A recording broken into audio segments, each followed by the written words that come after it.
Kidlat News Updates. Mga balita ngayon, Escudero, Romualdez at Binay inirekomendang sampahan ng kaso ng NBI. 96.5 million pesos na ghost flood control project sa Davao Occidental na tuklasan ng DPWH. Fact-finding investigation kay COA Commissioner Lipana, kinumpirma ng Ombudsman. Ako po si Cesar Soriano para ihatid ang mga nangunang balita sa buong kapuluan ngayon. Inirekomenda ng National Bureau of Investigation o NBI na sampahan ng kaso ang mga politiko na idinawit ni dating Department of Public Works and Highways o DPWH Undersecretary Roberto Bernardo sa mga maanumalyang flood control project.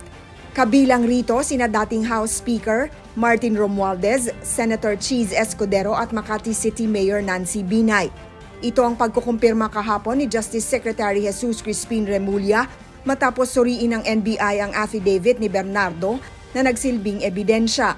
Dagdag ni Remulla, maaring maharap ang mga akusado sa indirect bribery, malversation of public funds at iba pang kaso. Samantala, sa magkahiwalay na statement sa social media, pinasinungalingan ni Escudero, Romualdez at Binay ang mga paratang laban sa kanila.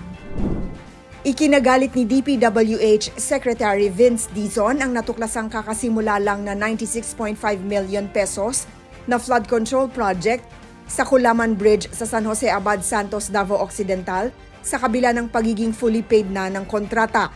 Sa inspeksyon kahapon kasama ang ICI Special Advisor Mayor Benjamin Magalong, nadiskubre ni Dizon na wala pang aktwal na konstruksyon sa lugar kahit pa na nakadeklara na itong completed at fully paid noong 2022. Nakadeklara rin itong ghost project sa listahan ng ICI at napag-alamang hawak ng St.